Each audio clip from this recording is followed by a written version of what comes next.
The Grammy Awards descended into a farce this week when artist after artist fell over themselves to criticise Donald Trump's ICE crackdown. Now, notice how they jump on every cause. This week it's ICE, then it's Palestine, then it's climate change. So why is the left so silent on what is one of the biggest threats in the world right now, the Islamic Republic of Iran? Now, this is a brutal dictatorship which has adopted a shoot-to-kill policy on its own citizens who are fighting for their freedoms. Security forces have also reportedly entered hospitals to arrest injured protesters, while medical staff have allegedly been warned against treating those hurt. Now, these are all violations of international law. So why don't the atrocities in Iran fit the left's narrative? Now, this is the same left who demonised Israel after it was attacked by Hamas terrorists. Where are the multi-million-dollar cashed-up celebrities turned social warriors? And where is the mainstream media? Emily Schrader is an American-Israeli journalist. She's fed up with the left's hypocrisy and the jihadist regimes getting a free pass. As someone who is passionate about both of these peoples and both of these issues, the contrast is very, very, very stark. I mean, first off, we have the Free Palestine movement itself.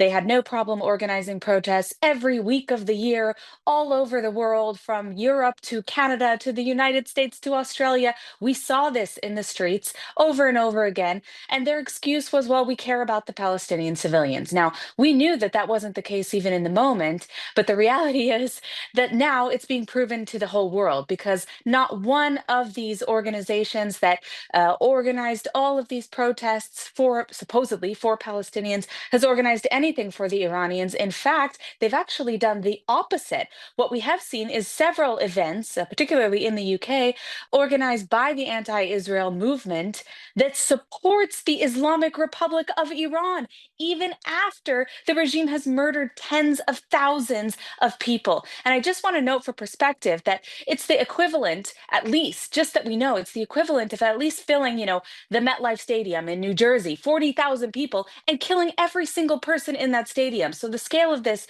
is gigantic. And still, we see hypocrisy from this movement. But it's not just them. As you know, you mentioned the Grammys. This is another great example. Hollywood was all over the war in Gaza with petitions and statements, and yet we see nothing, not a single mention at the Grammys by any celebrity, any of these social justice warriors that were perfectly happy to bash Israel and complain about how evil Israel is and pretend that they're humanitarians in support of the Palestinian people. And yet when it comes to even teenagers being butchered in the streets by the Islamic Republic, complete silence.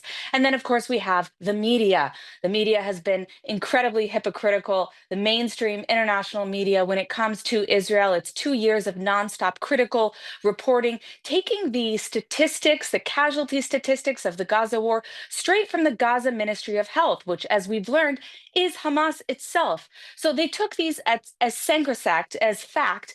But when it comes to anything that's happening in Iran, they're claiming they don't have sources on the ground, they don't have enough information, despite the fact that the people of Iran are literally crying out in the streets for assistance, for the international community to be their voice. And we've seen nothing from the media on this front. And it's just egregious. And my biggest problem with it isn't just that it's biased against Israel. My biggest problem with this is that it is humanitarian. I would say that this is an issue far bigger than politics of Israel or the Palestinians. It's something much greater than that. This is a humanitarian crisis going on in Iran.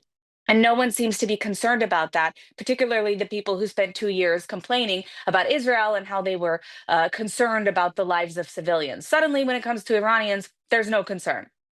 Yeah, isn't it fascinating how the left pick and choose their causes, yet they'll tell you that they are the most tolerant of all?